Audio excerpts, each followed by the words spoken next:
Dans ce tutoriel, nous aurons des cibles mobiles et l'utilisateur leur lancera des balles. Les cibles se déplaceront à différentes vitesses.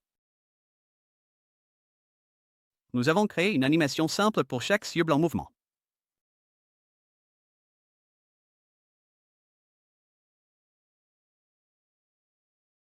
Et nous avons transformé ces animations en séquences. Ouvrez le créateur d'entraînement et ajoutez un nouveau schéma dynamique. Nous voulons que les séquences commencent à jouer dès le début de la scène, donc nous allons ajouter un événement de début de scène et une réponse de lecture de séquence d'animation pour chaque cible. Ajouter.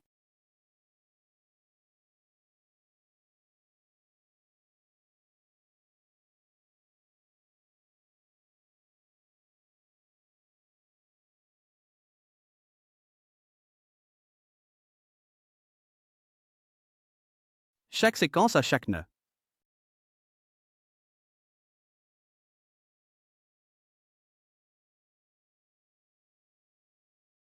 Faites un clic droit et cherchez la réponse, définir la séquence en mode balancement, puis ajoutez-la à chaque animation.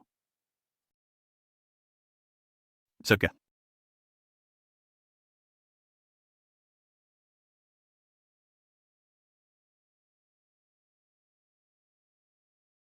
Cela fait, c'est jouer l'animation normalement, puis, lorsqu'elle se termine, elle la joue à l'envers et continue de la boucler comme un mouvement de balancier.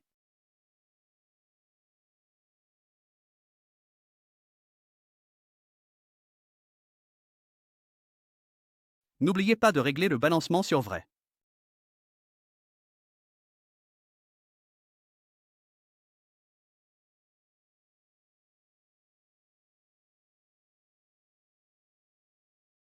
Nous avons créé une animation simple qui ressemble à une pression de bouton et l'avons transformée en séquence.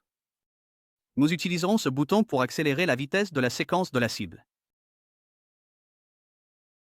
Ajoutez un nœud d'événement déclenché et reliez Y le bouton.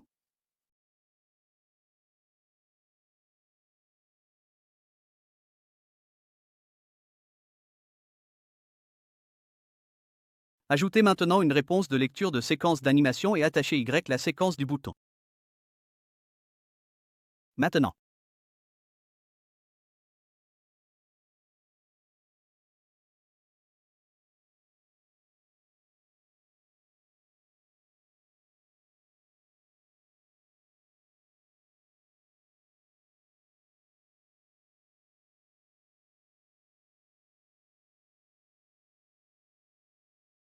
nous allons ajouter un réglage du taux de lecture de la séquence.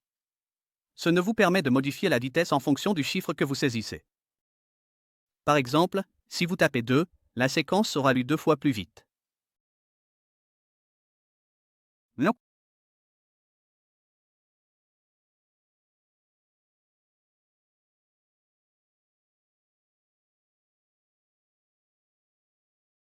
Allons accélérer les animations pour la cible 2 et la cible 3.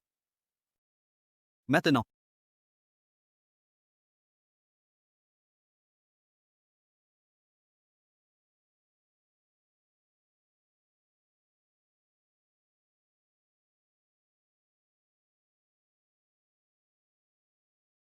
si la balle touche l'une des cibles, nous voulons que l'animation de cette cible se mette en pause.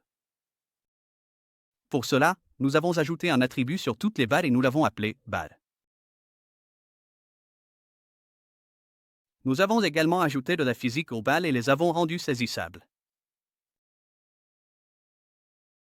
Dans le générateur dynamique, ajoutez une source de requête de nœud de scène et saisissez l'attribut balle. Cette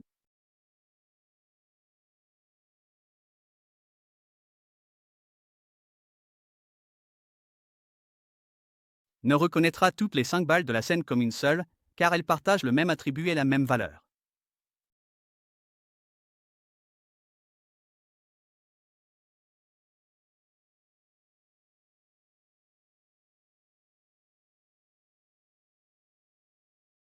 Ajoutez un nœud, node entered, et assignez-lui la cible 1. Suivant.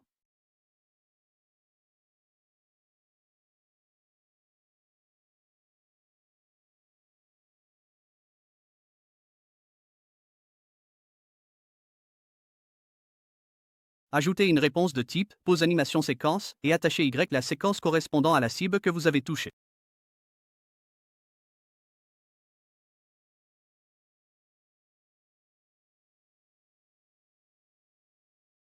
Faites de même pour le reste des cibles et vous devriez obtenir quelque chose comme ceci.